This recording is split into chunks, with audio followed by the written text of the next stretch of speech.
किसके तो पंख लेके उड़ा चला जाए रे, जहाँ नहीं जाना था ये वही चला हाय रे। उम्र का ये ताना बाना समझ न पाए रे, जुबां पे जो मोह माया नमक लगाए रे, के देखे न भाले न जाने।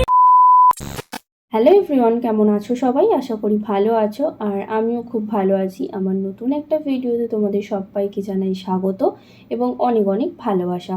গত দুদিন ধরে কিন্তু শরীরটা প্রচণ্ড পরিমাণে খারাপ, তার কারণে কিন্তু তোমাদের সাথে কোনো ভিডিওই আমি শেয়ার করতে পারিনি, আর কোনো ভিডিও কিন্তু করতেও পারিনি, কারণ শরীরটা এতটা পরিমাণেই খারাপ, কোনো কাজ তো দূরের কথা, ভিডিও এডিট করতেও কিন্তু ভালো লাগছিল না। তো তার কারণে কিন্তু কোনো ভিডিওই তোমাদের সঙ্গে শেয়ার করিনি। এই ভিডিওটা করেছিলাম বিশ্বকর্মা পুজোর দিনকে। তো এখন আপাতত অনেকটাই ভালো আছি, তার জন্য কিন্তু আজকে বসেছি এডিট করতে। তো বিশ্বকর্মা পুজোর দিনকে বরমশাইয়ের কাজের ছুটি ছিল, তার কারণে কিন্তু গিয়েছিলাম ঘুরতে। দুপুরে খাওয়া দাওয়া করে বিকেলের দিকে বেরিয়েছিলাম ঘুরতে। আই হোপ আজকের ভিডিওটা দেখতে তোমাদের খুব ভালো লাগবে। ভিডিওটা স্কিপ না করে পুরোটাই দেখতে থাকো।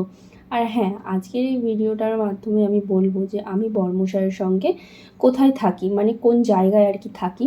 তো আজকের এই ভিডিওটাতে তোমাদেরকে বলে দেবো। তো একবারে কিন্তু রেডি হয়ে তোমাদের সামনে চলে এসেছি। আর দেখছো না, এই ড্রেসটা পরে আমি কিন্তু মানে রেডি হয়ে গিয়েছিলাম, তারপরেও কিন্তু এই ড্রেসটা পরে আমি যাইনি, ড্রেস চেঞ্জ করে নিয়েছিলাম। তো চলো এবার যাওয়া যাক। বিকেল থেকে রাত অবধি কী করি না করি, কোথায় যাই না যাই, সবটাই তোমাদেরকে শেয়ার করব আজকের এই ভিডিওটাতে। তো ভিডিওটা স্কিপ না করে পুরোটাই দেখতে থাকো। তো তারপর দেখতেই পারছো আমি কিন্তু ড্রেসটা চেঞ্জ করে নিয়েছিলাম, আর আমাদের রুম থেকে রাস্তা অবধি যেতে যে গুলকিটা পড়ে সেই গুলকিতেই কিন্তু খানিকটা ভিডিও করেছিলাম, সেটাও তোমাদের সঙ্গে শেয়ার করলাম। তো তোমরা এতক্ষণ ভাবছো তো যে আমি একা একাই যাচ্ছি নাকি, আসলে না। আমি যখন রেডি হচ্ছিলাম তখন কিন্তু বরমশাই রুমে এসে রেডি হয়ে অলরেডি বেরিয়ে গেছে, কারণ আমরা কিন্তু একা ঘুরতে যাচ্ছি না, আমাদের সঙ্গে আরও একটা ফ্যামিলি যাচ্ছে ঘুরতে। ওই 5-6 জন মিলে কিন্তু ঘুরতে যাচ্ছি। তো তার কারণে একটা গাড়ি বুক করা হয়েছিল। তো বরমশাই বললো আমি রেডি হয়ে এগিয়ে যাচ্ছি, গাড়িটা কত দূর আছে কি না, তো তুমি ধীরে সুস্থে রেডি হয়ে রুমে চাবি দিয়ে আস্তে আস্তে এসো। তো তার কারণেই কিন্তু তোমরা এখন বরমশাইকে দেখতে পাচ্ছ না, তো পরে দেখাবো তোমাদেরকে। আর এই দেখো, এখন কিন্তু আমরা গাড়িতে উঠে হাফ রাস্তা চলেও এসেছিলাম।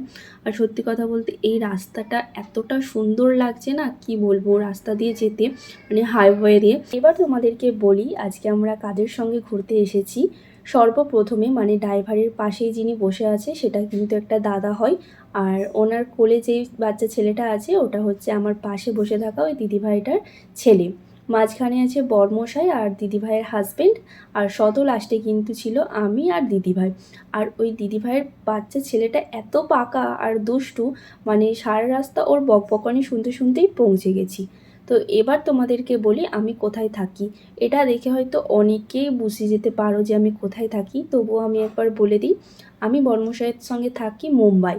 তো আজকে গিয়েছিলাম মুম্বাইয়ের একটা ফেমাস জায়গা গেট অফ ইন্ডিয়া অ্যান্ড তাজমহলে। তো এই সরি, তাজমহল নয়, তাজ হোটেলে। তো সেখানে গিয়ে কিন্তু অনেক মজা করছিলাম, আর বোর্ডেও চড়েছিলাম। এই যে দেখতেই পাচ্ছ সবাই মিলে কিন্তু চলেও এসেছি। আর বোর্ডে ওঠার সময় কিন্তু প্রচণ্ড পরিমাণে ভয় করছিল, তারপরেও কিন্তু আমি উঠেছি। ওই দেখো আমি কিন্তু ভিডিও করছি, আর ওইদিকে বরমশাই, দিদিভাইয়ের হাজবেন্ড, ছেলে দাঁড়িয়েছিল। তো দেখো, আর সত্যি কথা বলতে আমি যখন আগের বাড়ি এসেছিলাম না, মানে আগের বছরে, তখন কিন্তু আমি সকালের দিকে এসেছিলাম, তখন কিন্তু এতটা মানে ভালো লাগেনি, তখন নর্মালি লেগেছিল। কিন্তু এখন যখন সন্ধেবেলা এসে দেখছি তখন কিন্তু একদম দারুণ লাগছে, মানে চারিদিকে লাইটিং, বিশেষ করে কিন্তু তাজ হোটেলটা আরও দারুণ লাগছে। তো তারপর কিন্তু আমরা উঠেছিলাম বোর্ডে। তো তোমাদেরকে তো আগেই বললাম যে বোর্ডে উঠেছিলাম, আর বোর্ডের দূর থেকে কিন্তু তাজ হোটেলটাকে এতটা সুন্দর লাগছিল, কি আর বলবো।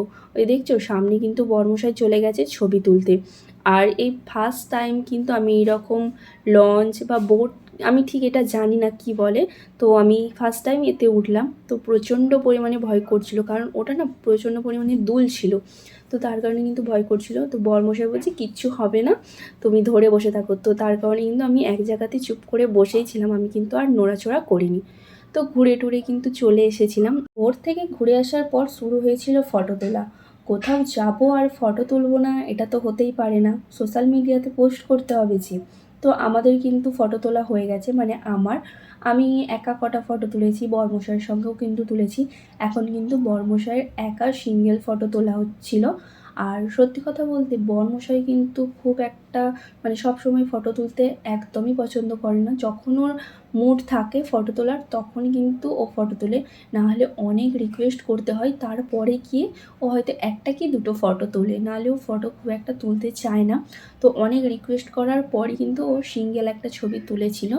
তো আমরা যেদিনকে গিয়েছিলাম ওই দিনকে বিশ্বকর্মা পুজো প্লাস গণপতি বিসর্জন ছিল, তার কারণে কিন্তু একটা গণেশ ঠাকুর এসেছিলো বিসর্জনের জন্য। আর এখন কিন্তু আমরা বাড়ি যাওয়ার জন্য চলে যাচ্ছি, মানে বাইরে বেরিয়ে যাচ্ছি এখান থেকে। আর যাওয়ার সময় দেখলাম মানে এক জায়গায় জল দেওয়া হচ্ছে, তো তার কারণে ভাবলাম একটু জল খেয়ে নিই, কারণ জলের বোতল আনতে একদমই মনে নেই। কোথাও ঘুরতে যাওয়ার নাম শুনলে না সত্যি কথা বলতে মানে কী নেব না একদমই খেয়াল থাকে না, মানে হুটপাট করে বেরিয়ে চলে যাই। তো তারপর কিন্তু আমরা একটা ওলা বুক করে নিয়েছিলাম, তো গাড়িতে উঠে এখন কিন্তু চলে যাচ্ছি। আর এই জায়গাটায় ভিডিও কেন করেছি তোমাদেরকে একটু বলি, তোমরা মানে এখন হয়তো অন্ধকার বুঝতে পারবে না, একটু বলে দিই।